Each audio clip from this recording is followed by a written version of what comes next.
और हम यहाँ पर एक साल डेढ़ पब्लिक स्कूल को चलाते हुए हो गया और हमें पता ही नहीं चला, क्योंकि ये गांव वाले और सभी छात्रों और जो इनके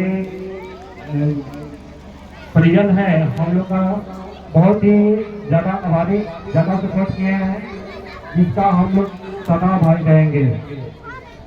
शिक्षा के क्षेत्र में हम लोग अपने आप को एक कदम हर साल बढ़ाने की कोशिश करते हैं और बढ़ाते ही रहेंगे, आप लोग का सहयोग रहा तो।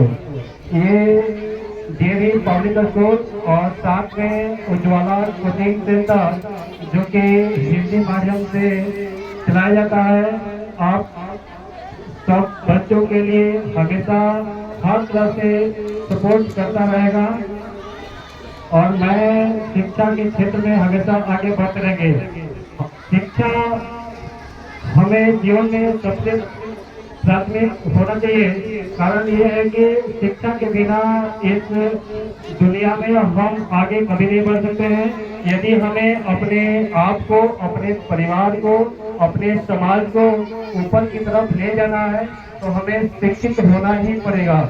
इसीलिए भीमराव अम्बेडकर ने कहा था कि शिक्षा उस श्रेणी का दूध है जो जितना पिएगा वो उतना ही दहाड़ेगा। अतः हमें अपने अधिकार को समझने के लिए, अच्छे से जीवन जीने के लिए हमें शिक्षित होना जरूरी है।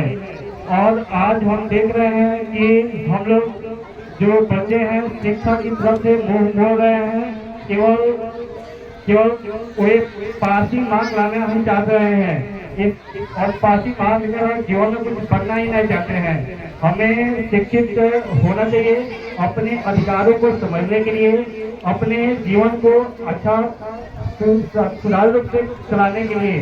मैं और इस संस्था में हमेशा व्यवहारिक ज्ञान के साथ साइंस पर भी ज़्यादा ध्यान देता हूँ, क्योंकि हम लोग का विकास बिना साइंस से नहीं चल सकता है और न ही बिना व्यवहार से। हम लोग कितना भी अपने पास डिग्रियां ले लें, यदि हमारे अंदर कोई बदलाव नहीं होता है तो शिक्षा होने का कोई महत्व नहीं रह जाता है। अतः हमें शिक्षित होने के लिए अपने अधिकारों को जानना चाहिए। ये कारण ये है कि जैसे मैं देखिए, यदि हम शिक्षित नहीं होंगे तो हम अपने अधिकारों को नहीं समझ पाएंगे। भारत एक लोकतांत्रिक देश है, लेकिन हम आज लोग अपने अधिकारों को नहीं समझ रहे हैं, क्योंकि हम लोग के अंदर शिक्षा भी पूरी नहीं हो पाया है। हम जनता है, यहाँ भारत में जनता का राज चलता है, लेकिन हम लोग यहाँ पर नेताओं को भगवान बना देते हैं और अपने अधिकारों को नहीं समझ पाते हैं। ये नेता हम लोग को हमेशा अशिक्षित रखना चाहते हैं, क्योंकि यदि हम पढ़ लिख जाएंगे तो इनसे अपने अधिकारों की मांग करेंगे और हम हमेशा शिक्षा की बात करेंगे, रोजगार की बात करेंगे, स्वास्थ्य की बात करेंगे, सड़क की बात करेंगे, पानी की बात करेंगे। और ये हमें हमेशा धर्म में, पूजा पाठ में हमेशा रखेंगे, क्योंकि हम लोग अशिक्षित रहेंगे तभी तो आपस में लड़ते रहेंगे और इन नेताओं की रैलियों में जाते रहेंगे। अभी 2024 चल रहा है और चुनाव भी बहुत नजदीक है। हम लोग देखेंगे कि गांव के जितने भी बच्चे हैं, नौजवान हैं, वे सभी बच्चे रैलियों में जाएंगे, क्योंकि रैलियों में उनको फ्री में खाने को मिलेगा, दारू मिलेगा, मुर्गा मिलेगा और हम अपने अधिकारों की बात नहीं करेंगे। वे नेता हमेशा हमें धर्म के नाम पे, जाति के नाम पे लड़ाएंगे और हम आपस में लड़ते रहेंगे कि कोई हिंदू है, कोई मुस्लिम है, कोई सिख है, कोई ईसाई है और कोई ये जात है तो कोई वो जात है, कोई वो जात है। क्योंकि हम लोग अभी शिक्षित नहीं हो पा रहे हैं। हमें शिक्षित होना बहुत जरूरी है और हमें अपने संविधान की ज्ञान लेना बहुत जरूरी है कि हमारे अंदर कितनी ताकत है।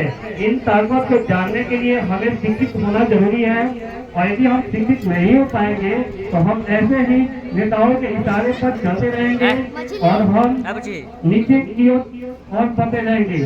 इसलिए हम सभी को जनों से निवेदन करेंगे और जितने भी परिजन है उनसे निवेदन करेंगे कि भले ही आप आधा रोटी खाइए, आधा पीठ खाइए, लेकिन अपने बच्चे को जरूर पढ़ाइए, क्योंकि आपका पढ़ा लिखा बच्चा ही आपका जीवन, आपके पूरा परिवार का जीवन, पूरा आपके खानदान का जीवन बदल सकता है। शिक्षा ही एक ऐसी चीज है जो आपके कई पीढ़ियों तक आपको बना सकता है। यदि वो बच्चा शिक्षित नहीं हो पाएगा तो वो आपके कई पीढ़ियों को बर्बाद भी कर देगा। आप जितना भी नाम कमाए होंगे उसको बर्बाद भी कर सकता है, और यदि वो शिक्षित हो जाएगा आपका नाम ऊंचा भी कर सकता है। तो मेरा सभी जो परिजन है उनसे निवेदन है कि आप भले ही अपने शौक पूरा करें या न करें, अपने बच्चे को जरूर पढ़ाएं। भले ही आधा खाएं लेकिन बच्चे को जरूर पढ़ाएं। और इतना ही कर मैं अपने भाई को विराम देता हूँ, क्योंकि समय बहुत ही कम है। और जय हिंद, जय भारत।